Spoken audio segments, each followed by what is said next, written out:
All right, guys, good morning. I'm just wrapping up the inspection of this 2020 Tiffin Allegro Red over here at Sewell Motor Coach in Harrodsburg, Kentucky. And hopefully you can hear me over the ACs. And I thought I would share this coach with you guys because it was about 4 years ago this summer that I finished rebuilding a 2019 Tiffin Allegro Red, which turned out to be quite notorious. And I thought it was interesting to be able to compare a 19 to a 20 based on my experience driving it down the road. And also living in it for about a week and comparing it to what the previous owner on this 20 Red did. And then rather take you guys through a roof inspection like I normally do, I thought I'd just point out some of the things that I liked about it, a few things that maybe I found, and why I think that the Tiffin Allegro Red still might be one of the perfect short diesels that are made and are available. Now, first and foremost, is going to be the exterior paint. They did a great job on this. This is a full body paint job, and this looks like a luxurious motorhome. Obviously on the Red that I rebuilt, there was a lot of paint problems, especially on the front end and on the side. The back, luckily, no problems. Now, speaking of the back, this still has the ladder on the back, and while I don't normally like mud flaps, I can't help but appreciate that Tiffin added that reflective red in the red lettering on the mud flap. That looks pretty tight. While we're underneath here, I'll point out that the previous owner did add snap pads to all four of the leveling jacks. Now, to me, I think hydraulic leveling jacks are the way to go when you're set up full time. It is nice to have some air leveling. It's a lot faster, but the coach still does rock. But adding the rubberized snap pads that are on the jacks all the time is an easy upgrade I would recommend everybody do. Now, while we're underneath here, I can tell you on the short diesels, they do have a little bit of porpoising issues and a little bit of wander and steering issues, especially if there's wind. And I think the previous owner had that problem too. So on the solid front axle right there, they did put a steering stabilizer on it. And this one is from Safety Plus. So it's really nice not to have to worry about that for the next owner. Now, the slide seals and the slide floor is all fine on this slide out box. I wish it was a seamless slide, but I don't think that was an option. But they did add one of my favorite features, which is just a very simple metal hatch instead of having the plastic refrigerator RV hatches like they did in years past. Now, I know it's just a hatch, but those are kind of the reasons why I like Tiffin, because they do tend to improve their product. Even when they aren't asked to improve their product, they see where it needs to be improved, and they did it. Now, one improvement I wish they would have changed in 2020 from 2019 is the generator slide. I'm not sure why they developed this one. I ran into a problem when I was rebuilding it. The front slides out, but the generator stays in place. I wish they just would have made the generator slide out just like all the other Tiffins out there. They could have easily cut that. So I hope that Tiffin decides to change that, because servicing that generator is much more difficult if you need to take it out. Now, like I said, I've already been on the roof. The roof's in wonderful condition. I actually didn't find anything wrong with this, and that's been 4 years. Everything else I want to share with you guys is going to be on the inside. The most glaring and obvious thing I want to share with you guys is going to be the upholstery on all the furniture. So up to 2019, Tiffin and a lot of other manufacturers got a hold of some bad material that liked to peel. They finally got that problem resolved, and this material looks like it's still brand new, including all the embroidery on the seats themselves. Now, I can't be for certain, but I think the previous owner maybe added this material right here on the front side of the steps, but it did dress it up quite a bit. And I also like how these mats are added. You can see them here, and also they protect because they're down with Velcro, walking around inside in the driver's compartment. Those tiles underneath right here, but if you're walking in with muddy or icy or wet feet or shoes, it is quite slippery, and having this helps out a lot. I would recommend adding these. Now, I found that issue quite a bit as I was driving across the country on the 2019 Allegro Red that I rebuilt, but my motorhome has carpet in this area, so I put a mat down to protect the carpet. Now, one of the nicer features I like that Tiffin still did on this is it's just a double DIN dash radio, not some proprietary infotainment center that in about 5 or 10 years is going to be difficult to replace. This will be very easy to replace at any point, along with the side and backup cameras. So they're separate from the GPS that's on here. Now, even though I'm traditionally a little bit resistant to change, this does have the Freightliner digital dash on there. I have found this to be much easier to use once I figured out how it worked and where the mileage was located. That took me forever to find. Along with the hazard light switch, which is hidden right there. I'm still not a huge fan of the shifter being located right here instead of having the keypad located right there. I think that made a lot more sense as driving down the road compared to, look, I can't even see that driving down the road. But I'm also very pleased that they stuck to manual day and night roller shades throughout the entire RV where they should be. But moving further back, on that 19 Red that I drove across country, it still had this sofa right there, has a very comfortable bed in it, worked out perfectly, but it had the recliner over here and you had to flip it around and stuff it in the back right there. I thought it was dumb because you had to store that recliner every single time and it wasn't very useful. And so on this model, they have a desk space right there that the recliner can nest underneath. Now, I still think the recliner is kind of silly to have in here. I'd rather have an office chair or a folding chair rather than putting this around everywhere. But I do like how simple it was just to add a countertop right here. This is that solid surface Corian. They have a little bit of a buildup with a cabinet edge. The rest of it just has a cleat for the countertop to rest on. They even managed to put a 110 and USB outlet right there. So this is a perfect little desk workspace, and you have a beautiful view outside the window. For me, I would still probably delete the recliner, but maybe other people like the recliner.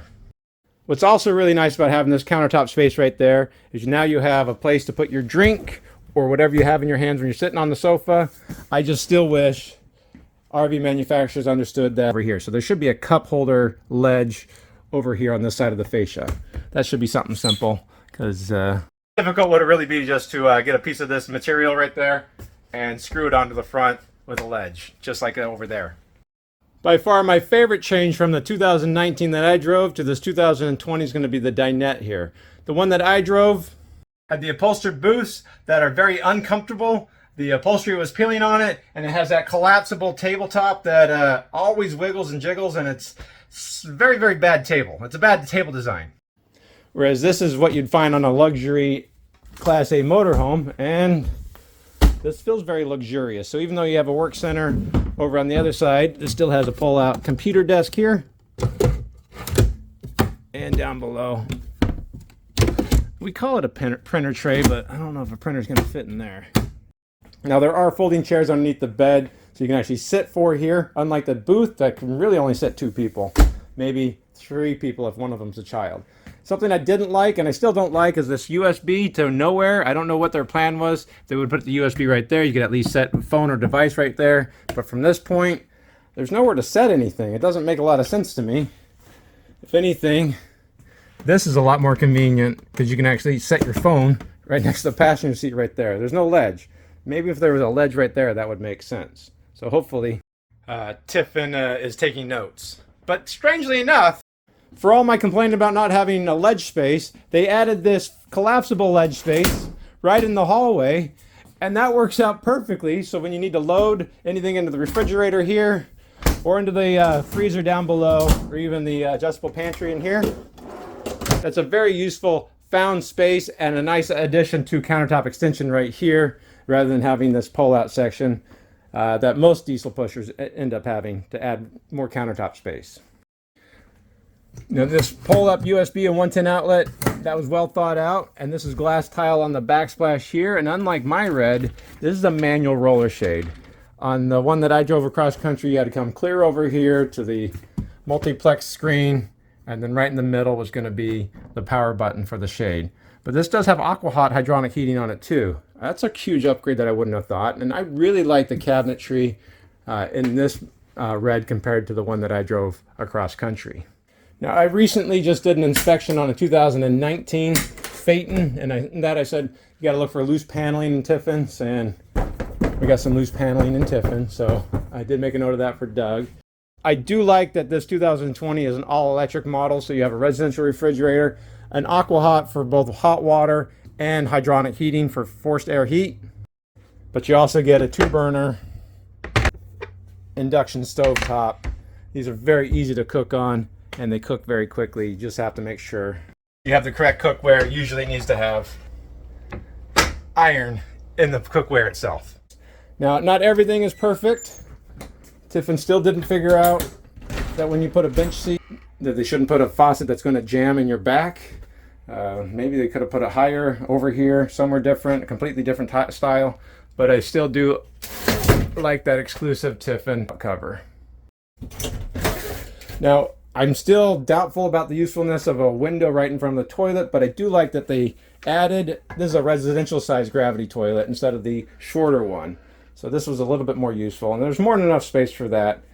And even this countertop, I think, is a little bit nicer than the one on the Red that I drove. I remember it being a lot less useful, so there's some more found space over here and here. And that's a porcelain sink under there. Now, another complaint I might have, because the quality is really here in 2020, between the Corian countertop, the glass tile backsplash, 100% solid wood, and all the cabinetry, the doors, the trim, everything. I don't know why they went with such cheap carpet in the bedroom. A little bit higher quality carpet wouldn't have cost much more. And when we're talking about cost, I don't understand why in the bedroom this is a laminate countertop instead of just the same matching Corian countertop. Seems like a no-brainer to me. I don't even think it would cost $100 in material. Even in the bedroom nightstands, that wouldn't have been that difficult to make those Corian. Maybe it's an upgrade available from Tiffin. I don't know. Should have been done. And if we look over here, you can see, just like I said in that video with the Phaeton, that paneling likes to come loose because they use like a hot melt glue in there. However, I will point out one thing that hopefully you guys picked up, because I did complain about it in a follow-up video about that 19 Red. They have USB ports on either side of the nightstands here, but these don't light up blue. So you don't have to worry about a big blue light in the middle of the night when you're trying to sleep on either side of the bed. Even though you do still have a blue light as a reading light. I don't know what the deal with blue lights is recently. So that was my quick and dirty rundown of what I liked and I did not like about this 2020 Tiffin Allegro Red. The list that I made on my inspection for Doug is very minimal. Mostly it needs batteries and some loose paneling. We saw that. But let me go ahead and see if I can't track down Doug and find out what he wants for this thing. All right. So we'll talk to Doug and see what he has to say about it. What do you think about my Allegro Red? You know I love the Allegro Reds. I've had a lot of experience with them, and I like to point them out in every video that I can. I'm sure everybody wants to know from you is, what are you asking? How much is it? Yeah. And how because I never know the answer to that. How much did you pay for it? How much you making, big fat guy? Oh yeah. They want all that information. This coach is going to be $199, $999, however many. 1 penny shy of $200,000. So just under 200 grand. Just call it 200 grand. I just don't know. A lot of coach for the money, in my opinion. Tell me what you think, James. Well, this is a short diesel. Traditionally, Reds were the entry-level diesels, but I don't think this is entry-level anymore. I think this is the Phaeton quality through and through. So really, when it comes to that value, it's nice. 360 horsepower. I towed a vehicle without a problem with it. Yep. Same with this one. Yep. And the quality, build quality is pretty substantial. This is going to be pre-pandemic 2020. Yep. More importantly, that upholstery is still looking strong. There's no peeling on these. They got the problem finally solved in 2020. I don't know why it took so long. There's a reason I choose to buy and sell so many of these coaches. Right. Tiffin's wonderful to work with when it comes to needing help, support, whatever. Customers that buy these, they leave here and we just have very few issues. People aren't upset after they buy an Allegro Red. I don't know what else to say other than this is one of my favorite units to sell. I've got 2 of them in stock now, so definitely. All right, well, thanks a lot, Doug. So yes. $200,000, this 2020 Tiffin Allegro Red, 33 AA, 38,000 miles on it. However, it does have the original tires. And they're in great shape. They're in good shape. This was probably one of the last produced 2020s because it's got date codes of what, like the 3rd or 4th week of 2020. Correct. So this coach would have been made somewhere in the middle of 2020, in my opinion, and my guess. So that makes it one of the last pre-COVID coaches. Right. All right, thanks a lot, Doug. Thank if you anybody has any questions, want to get a hold of you, just go to your website. Sewell Motor, maybe you can put the website down below right here, SewellMotorCoach.com. Give me a call. You answer the phone, but email is also just as easy. Get on the website. My phone number is actually listed at the top right-hand corner of all of our website pages. All right. Easily get a hold of. You can call, text, or email, whatever you like. Thanks a lot, Doug. Thank you. Have a good day. Bye. And even though the one I had was a 19 and this is a 20, it shouldn't surprise anybody that I like Tiffin because traditionally they always improve their product year over year, and I can see the improvements and I appreciate the improvements. Maybe they weren't all intentional. Maybe somebody ordered better upgrades and options, but I can see and I can feel the quality improvements on it still, nonetheless.